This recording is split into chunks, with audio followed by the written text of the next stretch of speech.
We will be getting into our draft momentarily. Alka, what bands do we expect to come out? That's an excellent question. I think they'll It's a want... classic. So, for bullets, I think they want to get rid of Briar. Yep, there it is, because that is definitely Griff's strongest pick. Make him uncomfortable in these early weeks. For Zon, I would expect to see maybe some neutralizing top lane picks come out. Maybe Malphite or Cho'Gath. Or maybe some powerful mid lane picks that Spike has, like Akali or Syndra. But Bell also known for that smolder. So right as I was about to get to it, the plague abandoned away. Yep, comfort pick and a reliable scaler. They just saw it pop off with what is at least 12 kills in the last game. For Inferno, Malphite taken away for TJ. So Briar, Inferno, we're seeing target picks, target bans come out, as is the LCC classic, until we have some of that LCC meta develop, which we do typically see kind of develop separately from the pro meta.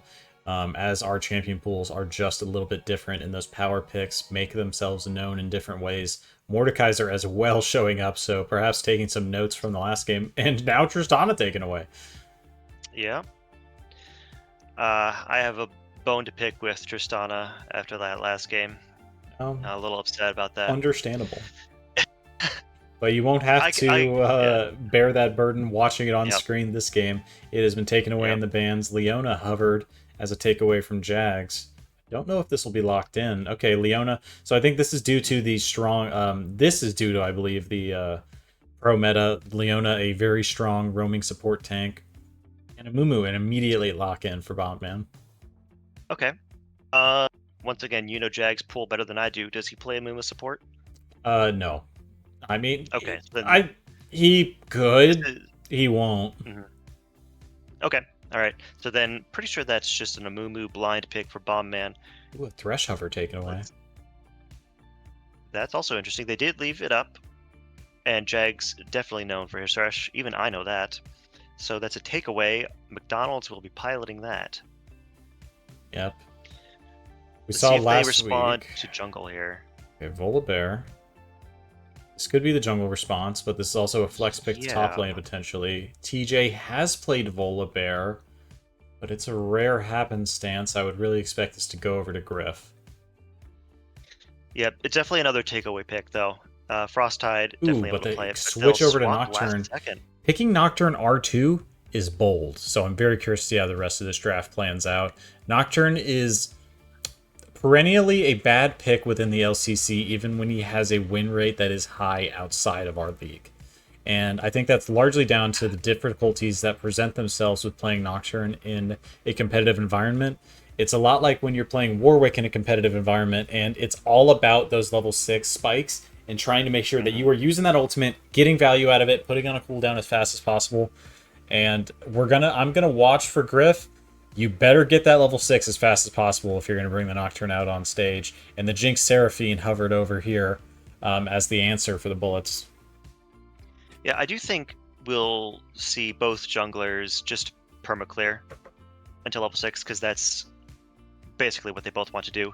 So I understand Nocturne kind of, just mirroring that playstyle, but wanting that better dive potential. And he'll have a Kai'Sa to follow up, potentially, if it's locked in, and it is. So Nocturne got his little dive buddy. I would want a little bit more than just They've also got the Lantern to be able to pull him back out. So I think both teams appear to maybe have received the core that they were hoping for. The Amumu Jinx Seraphine is a strong teamfight core, and the Thresh Nocturne Kai'Sa is a strong dive core. Lock going to be hovered and then banned. And what else are we looking to ban out? Mid and top for both these teams still open, so I think these bans are going to be focusing on that. TJ's Warwick not going to return to the stage for week 2. Yeah, definitely a clash of two different teamfight styles so far. So basically, if one team gets their preferred teamfight scenario, then they will almost certainly win that scenario they opt into. Because if ZAP can get these picks in side lanes with these Nocturne dives, then that will heavily allow them to push forward in a 1-3-1 kind of style.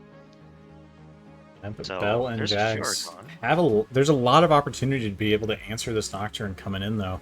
There's easy spells to knock off his spell shield, and then you can just Curse of the Sad Mummy and then follow up with traps. So they're going to have to pick their moments. Yep, second round bans are done. We've seen Mel taken away from, I would assume, Leroy, because I don't think Thresh is going anywhere else. And then Fiora taken away from Frostide. Now we'll see how ZAP open up their next set of picks, and it's going to be a Silas. Good alts to steal so far, just in the Amumu and Seraphine alone.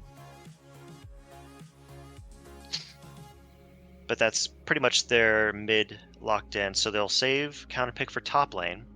How will Spike answer this Silas? Silas going to be able to take over the Encore as well as the Curse of the Sad Mummy, so very powerful ultimates, and I think that's going to really support the Nocturne Kaisa dive a lot. And a second Riven comes in for the LCC in Game 3, and I imagine this has got to go up top to Frostside. Yep. Definitely known for that pick, played it plenty of times in the jungle last season, and he's chosen to ban away Malphite and Warwick so far.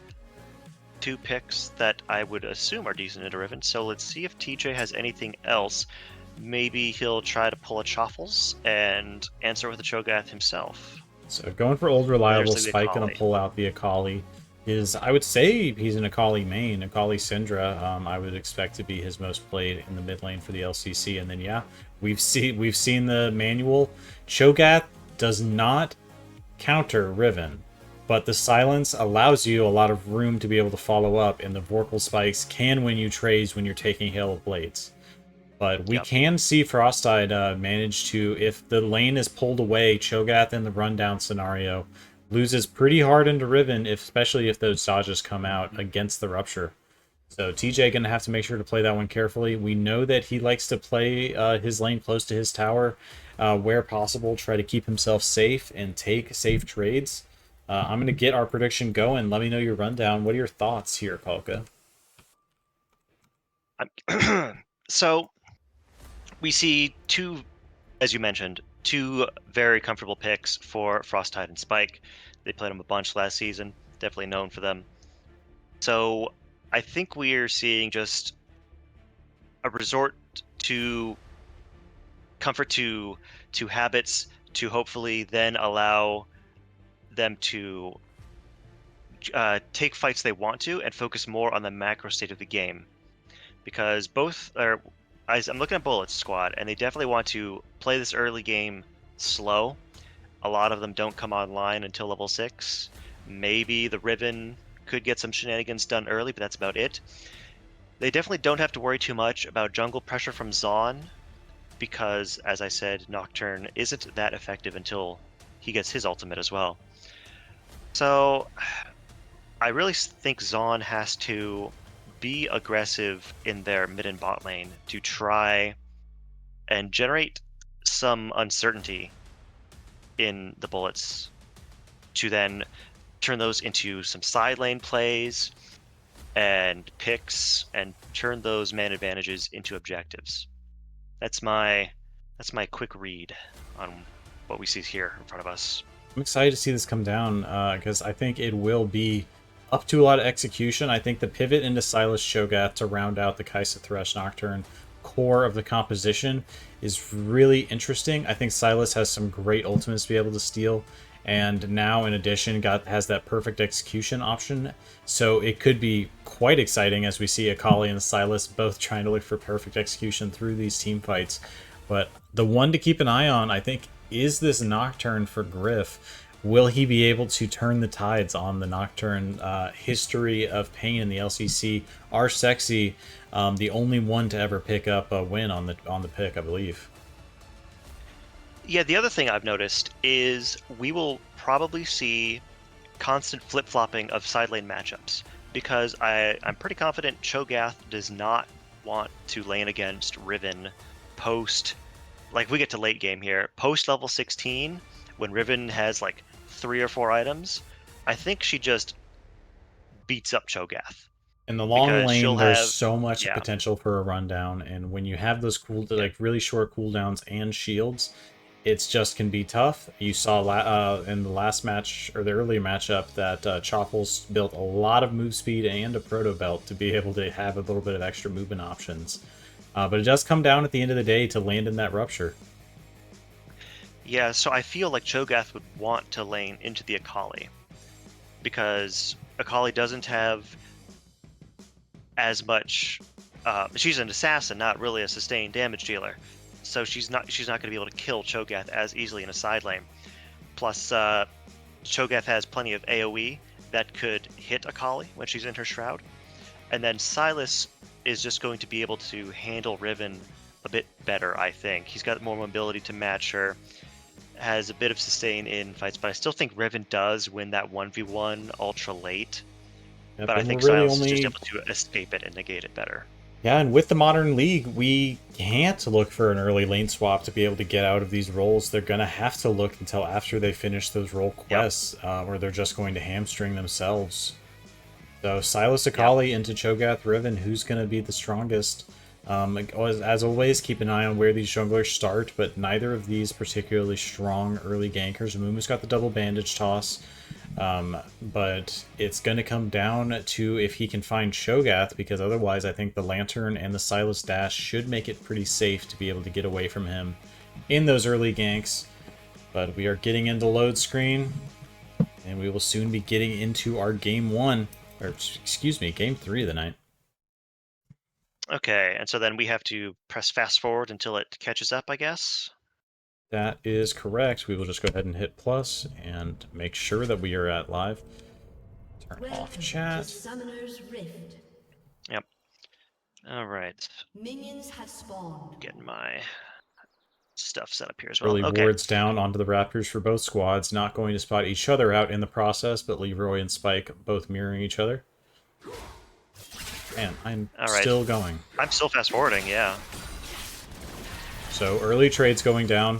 Thank you, Riot, for making us do this. Yep. Basically just a bunch of fist fighting. Level 1 probably aren't going to go for anything crazy just yet. Okay, I am caught up to normal speed at 136. Okay, cool. I am as well. Both of our junglers starting in the top side, going to be clearing downwards. Nice trades out from Spike, and a drop Leroy below half HP. Roughly a quarter left, really, at the end of the day. But early on, these the health trades can fill your health bar back up quickly as you get the levels. Yeah, bot lane for Bolts have the push right now, and since junglers whip me at bot scuttle, see if that nets an advantage for them. Thrush gonna go for Q, but miss. He lands the flay. Damage going back, but Bullets deciding to back off. Oh, but Izzy going forward. Jag slash exhaust. My game is stuttered. No. Okay. First blood down onto McDonald's, and then now a double kill as he gets excited. Jinx burns barrier to tank the tower shot. All summoners burned in the bot side, exception of McDonald's Ignite, and it's a double kill pickup for Jinx. We've seen this happen last week. Oh my, and now the Shuriken. Oh, but he's gonna get killed back. He tried to go for too much there. Yeah, Leroy trying to turn and burn. Spectator stuttered there. Meanwhile, Riven and Cho'Gath also fighting top lane, but they'll be at equal health pools at the end of it. So Spike's showing he's comfortable in this matchup mid. Look at the bot lane and the mid lane. Every single summoner except for Ignite burned on the play. Bomb Man has used his flash. When did he do that? Didn't see that happen, so that may have been an unintentional flash. Somebody check the VOD. And it's... He also has pressed the attack. I'm not going to speculate on that one, but I imagine the flash. Most likely an accident, considering I didn't see him near any action. Gonna want that one back, but at least the enemy team didn't see it. Of course, we did. We see everything. Griff picking up the top scuttle. Bottom scuttle is going to be the target of Bomb Man, but he is walking through a ward to get there. Yeah, let's see. Griff might have been considering a gank top side, but decides the better of it. Both laners do have all their summoners, and the wave is pushing away from him. Not going to be able to get anything down bots. And bot lane is pushing towards bullets. Mumu might be able to look for something here, considering Kaisa and Thresh have no summoners. But vision down. Hook out, not going to connect, but damage down. Frostite is low. forces the flash out of Riven, but he'll escape with just a sliver of health. He's TJ got his keeps all of flash his summers, available. though. Oh, what a flash Nico, forward! you He's don't got the want Hail of Blades and the Vorpal Spikes solo bolo, TJ! Well played, TJ. Knew that Riven had burned his own flash and used his to secure the kill. Huge! All right. And the top side. So and TJ now finds an answer, puts this Plague on the board. he does indeed, and this is the second time we've seen Shogath take those early trades, and I think just off the back of the huge creep wave, Riven was not able to easily take fights, and perhaps rushes it a bit, but now TJ setting himself up well on the top side. We've had action in all three lanes, 3 and 1 on the board, and BLT out to an early lead. Traps connects. Big damage on Izzy. Fresh doesn't have it. Bullets gonna look at chase. They won't be getting any much more. They'll just get the health trade advantage and then freeze the wave on their side. Yeah, Plague here in a bit of a rough spot down bot lane. They need Nocturne to hit level 6 as soon as he can to start influencing this, because it's not looking good. We already see a 43 to 28 CS lead for Bell over Izzy. They are pushed up, but Griff is in a position to punish. Hook gonna miss. Yeah, they'll just have to farm safely. I like the look, but not going to quite connect. Let's see. Jungler's still level 5. I believe the Nocturne is ahead on pace over the Amumu. He is about 2/3 the way through, whereas Amumu is 1/3 of the way towards level 6. Ultimate's starting to get populated on the board. All eyes turn to Griff with the paranoia. How will the Nocturne enter the fray? I think he hits level 6 off this Scuttle Crab, assuming he's full cleared everything. So if he hits 6 and then immediately ganks top against the flashless Riven, that could be beneficial. Riven burns down ult. top. My camera pans back to the mid lane where there's a fight going on. Akali has the Silas very low. They're going to steal the ults, but Akali finishes off Silas. Easy. Barely lost any health in that fight. Yep, and Griff just taking 6, so a little too late to be able to back up his mid laner. Walking up to the top side. Moonby's here to answer, Paranoia though. out. Short, soon to follow. Ults into the Riven. Doesn't quite... Oh, yes, he does break the tether range, so he's not going to get feared, but he's walking the wrong way. Gets hit by the knockup. Amumu's going to queue in. Does not have 6 for this. The Feast goes down onto the Riven. Secures the kill for TJ. Now Amumu's alone, but he has to flash out. I think he's going to escape because Zon doesn't have the power to follow. Yep, flashes out. Rupture was already being channeled, so Bombman able to make his escape. One for just a 1 kill pickup for the side is on Plague, but gonna feel good. Like I mentioned, it's important that when you drop those Nocturne ultimates, they land. And so gotta really pick your moments. And Bombman not able to quite make it up there in time, picking up ticking over to 6 for himself on that blue buff. It's 4-2 on the board, 1,000 gold lead over to the Bullets. Yep. Griff was ahead of the pace over Amumu on that level 6 timer. Got the Scuttle first, hit level 6, and that won them the fight. It's crucial. Leroy just walking directly in. Gets flash out of Seraphine as the answer. Uses the stolen Akali ult, gets the flash out of the Jinx, but he's going to get charmed to the tower and uses the R2 of Akali to escape. So 2 flashes burned for that mid roam. That's pretty valuable.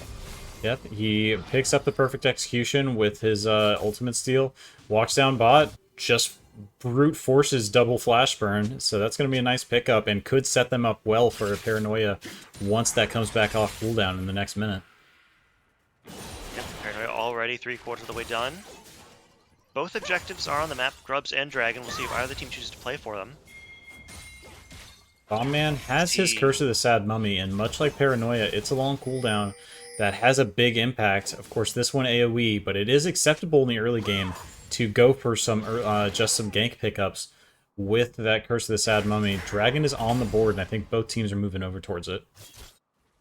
Yeah, we see both junglers hovering down towards this side. Oh, Trey's going up top, though. Feast onto Riven. Secures another kill for himself. TJ is just slamming on this Shogath. Yeah, Frosteye pops ultimate and then runs into melee range with Ignite and just takes a Vorpal Spikes and dies to the Feast. So I think trying to dig his way out of this, but not easily able to hand stiff an auto attack and a point and click ability. Dragon is down to half HP. Zon don't exactly have vision of the Dragon's health right now, but they're approaching. Nocturne does have ult, but that Dragon's getting low, and it's going to be secured by the Amumu. A Mumu ult stolen by Silas. Do they want to chase? They could. Paranoia is on deck. Misses the E2. Hook into land. Stolen. Mumu ult lands onto 2. Flame back the Seraphine. Flashless Seraphine does not die. Flashes Jinx. Fear might succeed. It's going to land. Kai'Sa got an ult to follow. Maybe secure that kill. Akali's in a Shroud. Trying to trade back. Is going to get stunned by the E2 from Silas. Tries to R2 the Kai'Sa, but misses. Hook's going to land. And Akali will fall. So, just not quite enough room to get over that wall there. So Zon gives up the dragon, but they got 3 kills with that 4. No, the Amumu made it out. So 3 kills in return. Yeah, they punished the flashless bot lane of bullets. Good idea to chase in that scenario with the stolen Amumu ult. Yep, you pick up that Curse of the Sad Mummy, you've got your Paranoia, and I think that's a recipe for disaster on whoever you can manage to grab, even if you don't choose to extend the play further. That should make for a quick pickup. Jag's just trying to catch this experience here as it dies to the mid lane tower. And that's 2 successful Paranoias now. 1-0-2 on the Nocturne for Griff. Can he maintain this momentum as we start to exit the lane phase just a little bit? Of course, all these towers are still relatively healthy. 3 plates still left on the mid lane tower as the lowest one. Yeah, we'll see if either team decides to focus grubs at this point in the game. The Amumu ult is back off cooldown. Nocturne ult, not quite yet. So could go for a play up there for bullets. But the Cho'Gath is big. He's 3-0, and he's gone for a more AP-oriented build with the Haunting Guise pickup to start. TJ looking so comfortable topside week 1 and week 2 now. 3-0 on the Cho'Gath. I want to say almost entirely like solo bolo. I know we had Griff show up in the topside, but TJ has just been a menace for Frostside on the Riven pick. He has indeed, but the Paranoia has come up again for the Nocturne. He's opted for the Profane Hydra to match with his Hail of Blades build, so he's looking to one-shot whoever he goes onto. And a couple of good targets, because the Nocturne E, I'm pretty confident if he manages to land it on the Akali before she can pop Shroud, she stays visible. I could be wrong. I think Nocturne E grants True Sight, but I'm second-guessing myself now that I bring it up. But either way, still I will good invite you to click Jinx. on him, and it should tell you. Oh, it does. Let's see. Okay. I'll do that. I can't, because it covers half the screen. The tooltip is enormous. Looking for a gank mid. Bombman connects onto Leroy, but not going to take the engage. They don't know where the Nocturne is, and they know Paranoia is back up. So Griff, just by staying out of vision, is providing pressure for his team. He's cleared his jungle. He's waiting for opportunities mid and bot. Engage topside. Frostside trying to clear the wave while TJ camps in the bush. They keep getting so low for each other. Feast is on cooldown. Flash out of TJ. Yep, he's going to flash that R2 from the Riven and just going to let the wave crash. So Riven almost had that play, but instead it's going to be a trade of summoners, and both will live. And also, it does not grant True Sight, Nocturne, that is. But I think it will give you a little bit of the red outline reveal, but I think that's about it. Spike will be able to drop the Veil. And to defend himself, sure can go in onto the Silas in 1v2. Has the ult on top of the Silas and it has the ignite. Look for an R2, but Silas will flash away. Misses the E2, back in. Akali in the Shroud. Can't be gone back onto. Nocturne was in the area, but had no vision of the Akali. Instead, they'll just scare her off and turn this into grubbies. So Leroy going to be forced out of there. Half HP, decides to stay. Bandage shots connecting. Oh, Mumu Q lands. Oh, but he's got a bandage. The Nocturne's got a spell shield. Something, but it's not going to matter because he's very low. Akali should finish this off. Silas is also very low. Doesn't have flash. Fails the dash over the wall. He'll die to the Amumu ult. It's 2-for-0 in favor of bullets. They should get these grubbies. Yeah, Paranoia going out, trading for Spike's perfect execution and ignite, but then the re-engage, since Spike was able to stay so healthy, is devastating. The Encore going over the wall, extended by hitting his own allies, and then onto 2. Zon Plague aren't able to find anything after their initial reaction to the play, and then moving over to the objective. Bell getting the worst end of the trade against Izzy, even though finding that early double kill. I think Kai'Sa with the passive changes and that spark on hit, able to take the better of these sort trades. Yep, so we're approaching the mid-game here. Role quests should start to be completed. Let's see if we get some change in lane assignments. Dragon has just spawned. That is also an option to play for as well. Yep, we can do a 14-minute check-in on our gold. 1,000 gold lead, roughly, for the bullets. 1 dragon over to them, no towers to speak of, and all 3 grubs going over to the side of the bullets. Spike in the mid lane on the Sakali. You've seen the pressure on firsthand. 1,200 gold lead to him, 600 gold lead to TJ in the top side, roughly 400 over to Griff on the Nocturne, and then dead nuts even in the bot lane for Bell and Izzy. So we see bullets starting to convene towards the Spot Dragon. The Plague have already gotten a reset and are head back over there. Trades going in the top side. The Riven will get down to half HP. Dodging So out those ruptures, but just Vorpal spiking his way to victory, that base damage is bad. And it's hard to it's tough to dodge an auto attack, and you may not realize it, but Shogat's attack range does get longer as he gets more stacks. Allman is doing this dragon silently this whole time. Yep, he's got it down to half, and with Prio in both mid and bot, the Plague can't answer it, so they're just might concede it. Nocturne gonna clear ward. Dragon's getting very low into smite range, and it'll be secured. Akali gonna ult onto the Nocturne, slows him down. Q gonna land onto the Amumu, but he's gonna help secure the kill onto Silas. Ult's gonna miss onto the Thresh. He doesn't have flash. He will go down here as well. Another kill goes over to Akali. 5-1 on the Akali, and this is going to be a tough game for squishy characters. Griff on the Nocturne has completed his first, his Umbral Glaive. We've got, it's not Umbral Glaive, what do they call that one? Propane Hydra. Propane Hydra. Izzy on the Kaisa as well, going to have a hard time. Leroy with the Merc Treads is going to probably have the easiest time out of these squishier champions. And then Shogat on the top side, Ohm-Wrecker into Swifties. So wanting to keep fighting into Frostide, keep pushing this 1v1 advantage that TJ has built for himself until he can build some more resistances. Picking up a Chain Vest for that purpose as well. Yep, also a 2-level lead in the mid lane right now. Akali is just shredding. The Plague have to find an answer to her fast, otherwise she's just going to kill whoever she goes up against in a 1v1. Yep, and the double buffs aren't helping. Yep. Herald also on the map, but Prio in mid lane for the bullets. Could be looking towards that now. Mumu is resetting. They would like that to help break this turret line, because currently they don't have any. No turrets have gone down so far in this game. The turrets are hugely important against Nocturne as well. When you've got that turret, it gives you such a safe place to be able to sit and farm from.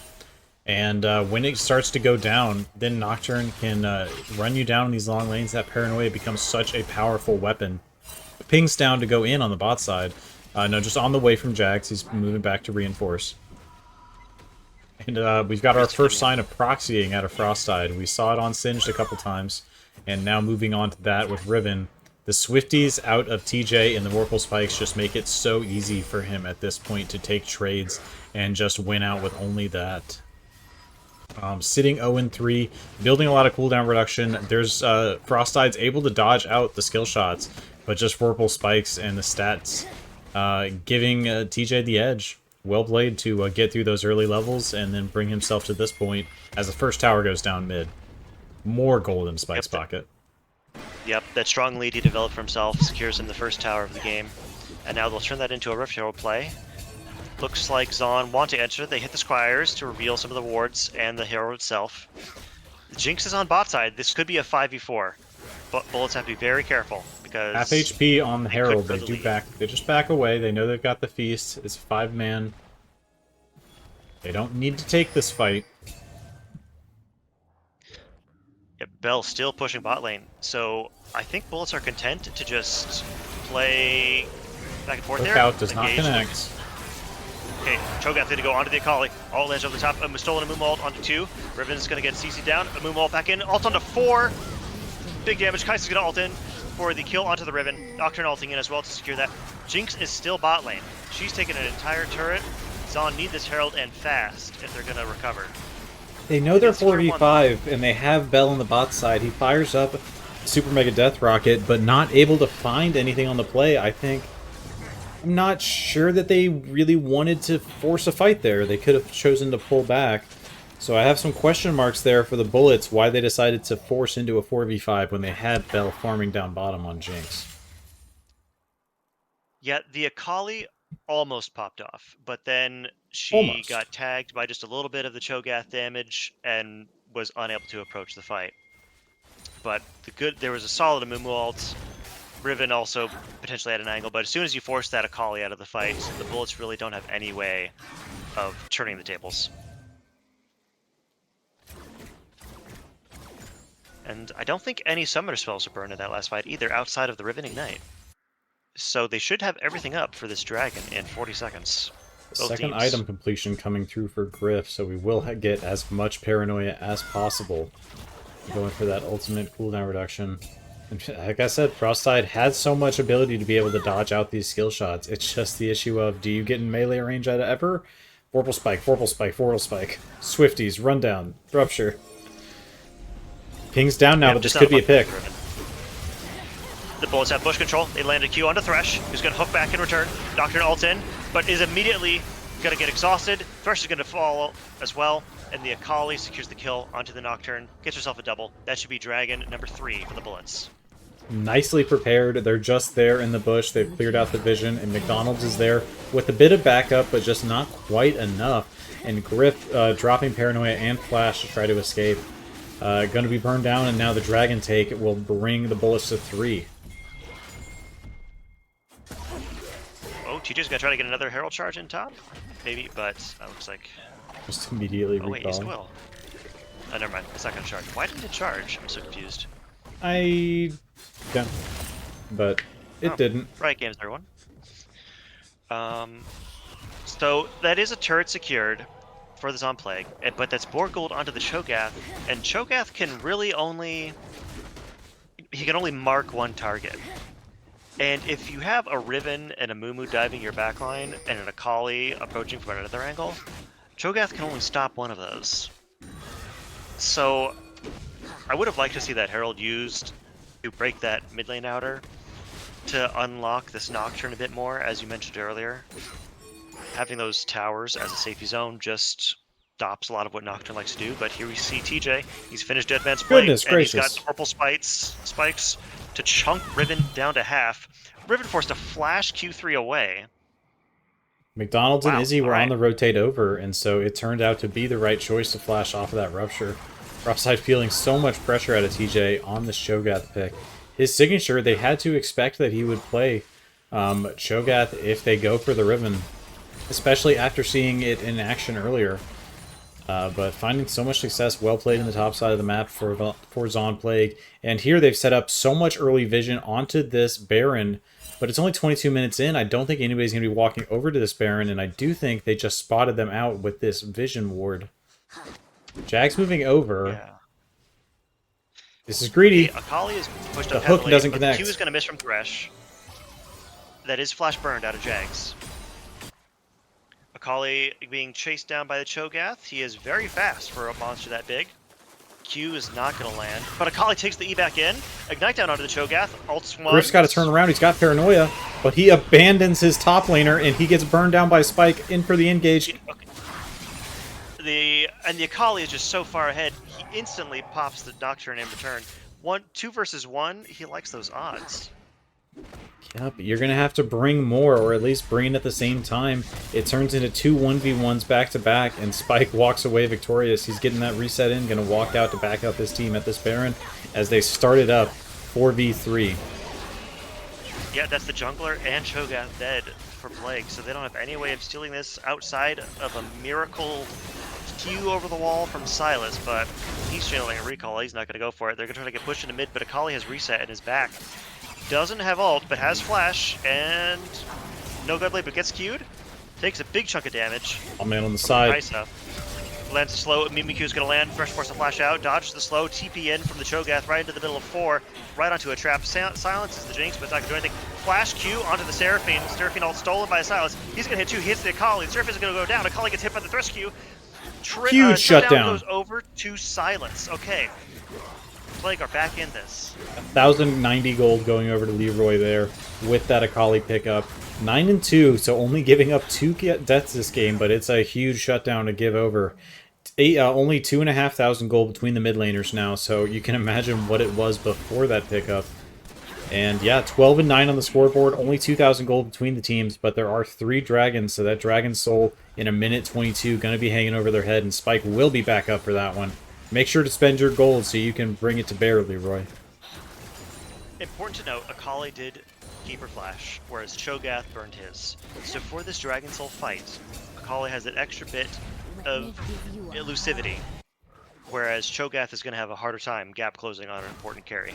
Very true. As you mentioned, there is a lot of move speed through there. And let's check in on these item tiers as everybody get resets in preparation for this dragon. 1 minute, 50 seconds on the clock. 500 gold advantage. Oh no! Mumu just ulted blue. Oh no, Bomb Man. The nerves. Unfortunate that we were witnessing that. But first a wasted flash early on in the game, and now the Curse of the Sad Mummy leading up to this this dragon fight. Can you check the cooldown for us? Yeah, 1 second. That is 112. 72 seconds. Oh, Okay, dude, yeah, you've that's got to gonna be go down into your for another settings and 40. change your times to minute seconds. Oh, okay, That's sorry. crazy talk. So Mumu ult has just under a minute left, whereas the dragon is spawning in 10 seconds. So there are 50 seconds where the bullets do not have one of their huge AoE teamfight threats. They still have Seraphine ult, but Seraphine and Jinx are missing their flashes. Cho'Gath gonna hit that dead man proc, but not gonna follow up the chase. Both sides posturing on opposite ends of the river. Okay, so Cho'Gath and Thresh are the only ones missing summoner spells for Plague. Dragon resetting. The dragon is gonna reset. Yep. No vision Both into the teams respective just- bushes, so it's a complete standoff. Yep. The bullets have the scuttle, so they'll see a little bit farther. The Plague do have a ward in the pit, so they're just gonna get mid push. Those minions are gonna crash into mid tower. Silas has the stolen and Mumu ult. Looking on him to get as big of an engage as he can, with Cho'Gath able to follow up. Dragon started, getting a little down. Connected on with Cho'Gath's Rupture. gonna land on No follow Jinx. up. Riven look for a flank. They'll know where she is because of the Scryers. Okay, Plague have over the pit. Mumu ult gonna land on 2. Seraphine all over the top. Gets 2. Riven all are gonna flank. Huge Cho'Gath went for him to 3. He's gonna get 2. Stolen Mumu ult gets the other 2 in the back lane. Akali's gonna get CC down. No, but she flashes out to escape. Look here. Thresh hook lands onto the Riven. That's an. Still secure this dragon on top of it. No, I think your voice was lagging in Only Discord lose 2 during in the some of that. process. But it does end up being a full ace Oh, to the shoot. side of Zon Plague. Nothing you could have done about it, but goodness gracious.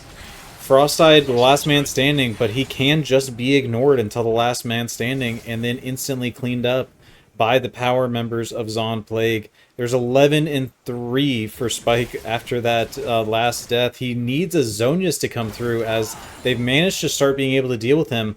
And Bell really just needs to be able to get to his third item, be able to start pushing over into the damage. Izzy, on the other hand, rushing over into his Zonias, same as Leroy. Do you think that'll be finished, or are we going to sit on this locket for a little bit for Izzy? Curious about that one. The arm guard, I think. Yeah. Let's see. I think it's pretty good to finish because Kaisa still scales really well with AP. He's got the static shiv to help with that AP style build to apply his passive to multiple targets. And if you're going for that passive spread build, then you want more magic damage to make that passive do more damage. So I think never mind. He's built a Heartbound Axe. So I was right. For He's built this just for the active to be able to drop that in a team fight, and then afterwards just going to hold it. I think until there's the needlessly large rod. So also has the I guess large just rod. trying to buy as much items as possible. Not committing, so they're looking for the Zonias into like the arm guard into Zonias. Yeah. Yes. Uses the stopwatch in one fight, recalls, spends the gold for the completed Zonias, and immediately has it again for the next fight. Correct. So I think that's what we're definitely a looking for. min-maxing kind of play. Looks like we'll see the Gunblade proc onto the Cho'Gath from the Akali in bot lane. Looking for another fight, but Cho'Gath is a bit more tanky than last time. Dr. Alka come in for the follow-up. No shroud. damage. And Yep, that lack of Shroud from Akali, since you used it earlier, means she's not going to be able to escape the Nocturne and will go down. Okay, Sylas Riven 1v1 in the top lane. They'll exchange... Excuse me, exchange ultimates. Riven looking worse so far, but her cooldowns are coming back up. Okay, R2 from Sylas lands. He's got the lead. E2 misses. Riven going to play in the back of the bushes. Going to kill on the Q3, but the auto is going to go off for Sylas, and that empowered auto from his passive is going to do enough damage to finish off the kill. The Riven gameplay is fiery, and it's dodging a lot of abilities, but at the end of the day, you can't dodge auto attacks, and the Vorpal Spikes and then the Sylas passive just doing all the work that they need to do to bring down Frostside as he sits at 0-6 on the current scoreboard, and now we're on to Baron for the Zon Plague.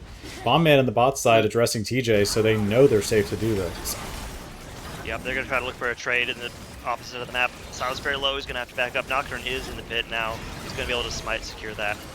I doubt a Jinx ult is going to be able to secure it or steal it. I don't see her casting it, so no. Baron secured all 5 members of Zon Plague. And let's do a little check-in on the gold. We've got still 2,000 gold advantage over to the TJ for the Plague, and now 3,000 gold lead over to Griff. And Spike has really stalled out from 11-1 to now 9-1 to 11-4. So brought like down in these kills a little bit. But here's what we mentioned in drafts, during Champ Select. The side lane matchups. Now that the Cho'Gath has been able to acquire a Force of Nature, and even has another cloak on top of that, he's not able to be 1v1 by the Akali very easily. And so they want that Akali to be matched by Cho'Gath so that the lead she's acquired can't be fully utilized. And then, as we also mentioned, that Nocturne on level 16 now, max range ultimate, able to influence the side lanes from an absurd distance. And we saw it back there, was able to get that kill onto the threatening Akali. So Mumu ult stolen by Sylas. They have this Baron buff. They're leaving top lane to be pushed by Riven. They need to start securing structures now to match what Riven is accomplishing top lane. They do indeed. One going down to Frostside already. Hook just not long enough. Let's check in on Riven on the top side. We're going to get a second tower for the bullets on the back of this play. Shaun Abduct lands onto the Amumu. He's going to try to flash away, but ult traded. Nocturne ult going to land, and they'll secure that kill onto the Amumu. They've secured one. They still don't have this mid tower down, but they get the bot tower. Riven still pushing in the opposite side lane, has not channeled the recall, but Sylas is going to answer now. Now the mid inner goes down. On Plague pressuring across with all 5 members towards this Baron. TJ cannot be engaged on by Spike. Those Vorpal Spikes with the Halo Blades make it so easy for him to take a trade, and he has the Carnivore to be able to heal up. Riven has recalled. Sylas does not have TP to answer anything. If Bullets want to try to fight this, to kind of stuff out the last Baron buff, or to fight this dragon, they'd have to go now, but no, Sylas is on the way back down. TJ's overextended, though. He's going to get slowed by the Gunblade. Encore's going to land over the top, Charmin back, exhaust onto him as well. He's going to try to Vorpal Spikes, but Seraphim's going to flash away. He doesn't have the damage or the chase. He's going to go down. Ooh, Seraphim got the shutdown, but that is a dragon secured by Plague. They'll deny the soul once again. Jack's picking up a little bit of gold for himself. He said, I burned exhaust, I burned flash. I'm going to take this gold. And yeah, the dragon's soul is stalled out for another 5 minutes. Picked up in exchange for TJ's life. Let's take an inventory on like where the map is. We've got a 3,000 gold lead over to the side of the Plague. We've got 5 turrets to 4. The Kevins make it easy to push when they can get down to it, and this Baron should be dropping off shortly. How do we proceed with this game? It's just going to be another handshaking of wave trades, I believe, until the next Baron. Probably the next Dragon, because Baron is in 3, Dragon is in 4, and Zon will want to both deny the soul, whereas Bullets want the soul for themselves. Now, granted, it is a Chemtech soul. Now, the commonly accepted discourse about Chemtech soul is that it is perceived as the lesser of them all. However, it's good in compositions with bruisers because they can tend to sustain themselves at lower HPs, therefore maximizing the benefit of that Chemtech Soul passive, which increases your damage reduction as when you're below a certain health threshold. Yep. So with Riven, a Mumu, and now Akali building a bit of HP and having that Riftmaker, it's not half bad. And then also Seraphine enjoys the individual Chemtech buffs, which increases the shield power. You've also got the tenacity buffs against like a Cho'Gath Silence or a Thresh Q. But not a whole lot of CC that needs to be reduced coming out of the Plague. Whereas if the Plague can secure all of them, they really can only make use of the tenacity. 4 stacks of Chemtech tenacity buff.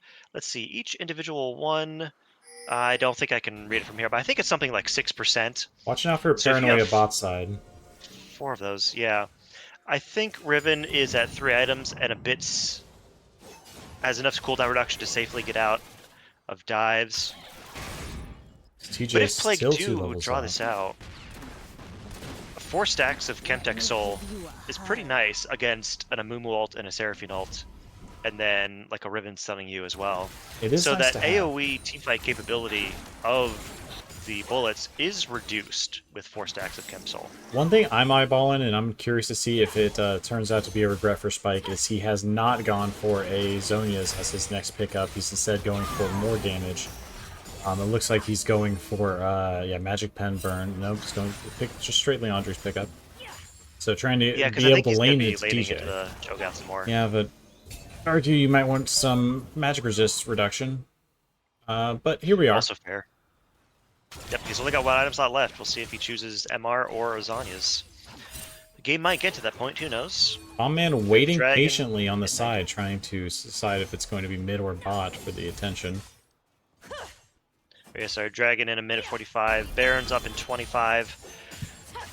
I doubt teams will posture for Baron right on spawn, just because Soul is still on the map as a potentiality. 2 here, and nobody to back up TJ, but they don't have any vision into their jungle. They don't know where Nocturne is, and so they have to respect the paranoia and they back off.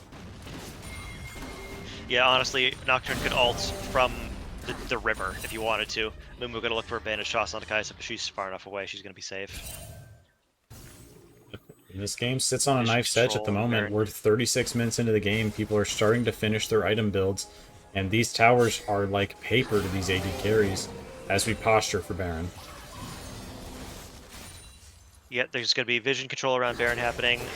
Mid pressure. Q's going to land onto the Silas, takes him over the wall, but he's going to get out safely. Thresh not able to get there in time to punish.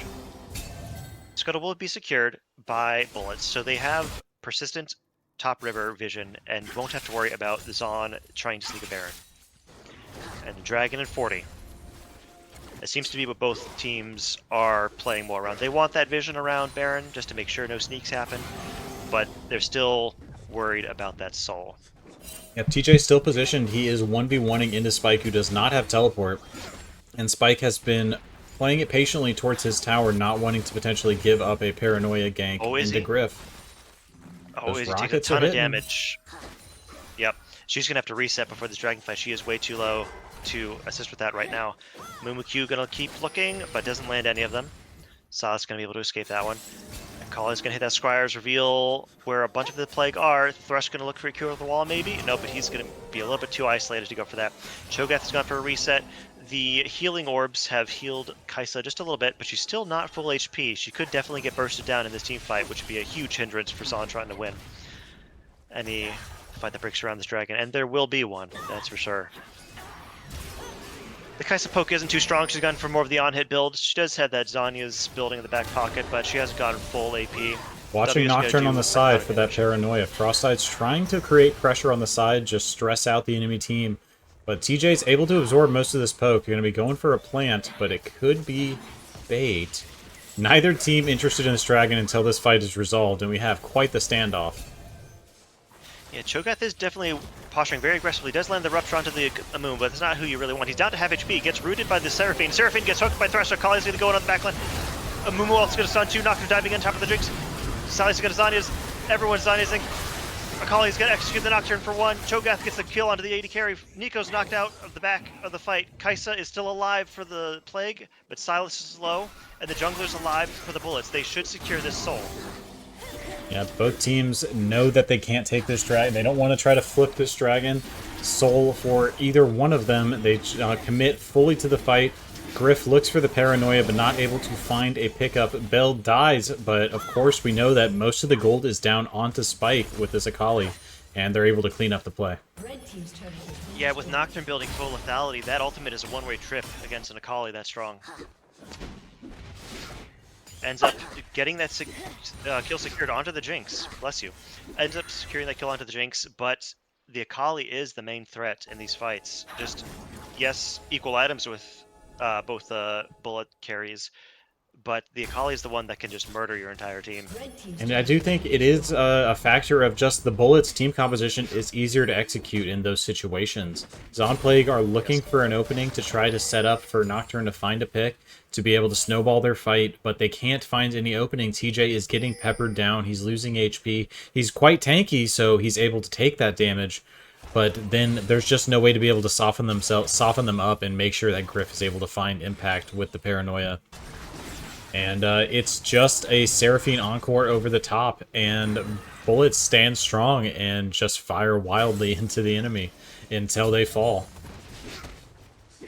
Yeah, Jinx also, she did get blown up at the fight, but she definitely has more AoE teamfight damage than Kai'Sa. Granted, Kai'Sa is going that passive build, or that on-hit build, but Jinx Rocket's just doing so much splash damage. And they're the only real tank being the Cho'Gath, who only has one armor item. Well, okay, he's building Thornmail. And then Riven was also just a huge threat to the Plague bot lane in that last fight. Basically 1v2 zoning Kai'Sa and Thresh away. Despite being down 0-6. Okay, he's going to land on this Seraphine. He's going to take it in. Uses ult. Kai'Sa's not going to use ult to follow up just yet. And, okay, my game tapped out. It's a crash down onto the bot lane. Izzy and McDonald's both falling. And you said it just started out with a Q in from McDonald's? He didn't want it, though. Definitely, the Bullets had more members there. TJ is going to take out this bot inhib turret. Yeah, completely ignoring Frostbite at this point in the game. And Frostbite Bombman just flashed in place. He did? Yep. Bombman, we need a new keyboard. What's going on? I think he must have accidentally swapped his D and F keys or something. Maybe that's it. That would be hilarious. That would make so much sense. It's a ringer account who swapped his key, who's using the wrong keys. Oh no. That makes so much sense if he's accidentally flashing instead of smiting. But imagine the buff next week when Bombman doesn't accidentally flash twice and burn his ultimate in the game. But it might not matter. BLT are pushing down. This game could still go either direction, but it really does look like Spike and Bell are going to be able to damage their way through it as long as they can stay together. Oh, TJ's forced to burn flash. She's chunked so low from that Jinx damage. She has skill. She used 5 items. Seraphine ult could be stolen by the Sylas. Flash burned by Spike just to get away. He was a little too far forward. But the Bullets are sieging down onto teleport back from Cho'Gath. Cho'Gath's going to TP in. He should have that big shield. He's going to try to run in. Gunblade's going to slow him down, though, from the Akali. Akali has no flash, but Cho'Gath just can't find a target to commit to. He's going to get kited away. Slow going to land. Flash Seraphine ult from Sylas. Going to hit onto multiple, but the counter Seraphine ult and a Mumu ult gets him down. Nocturne going to dive back in the backline. He gets the GA out of the Jinx, but he's going to fall. It's not, in the end, it's not going to be enough. It's just TJ versus the world. Kai'Sa's fallen. Zoning off the back line. The other one left. Big team fight from the Bullets. Sylas saw something. He did get the GA out of Jinx, but there was not enough follow-up. And the AoE teamfight capabilities of Bullets do strong arm themselves into a victory. I like the Encore down the lane. You're guaranteed to hit them, but then the obvious answer is they're guaranteed to hit you. They've also got Encore. Yep, you need to burst them down. They were forced into looking for retaliate. Yeah. Yep. Definitely forced into looking for something. But congrats to the Bullets. They will bring out their first victory, bringing them to 1-1.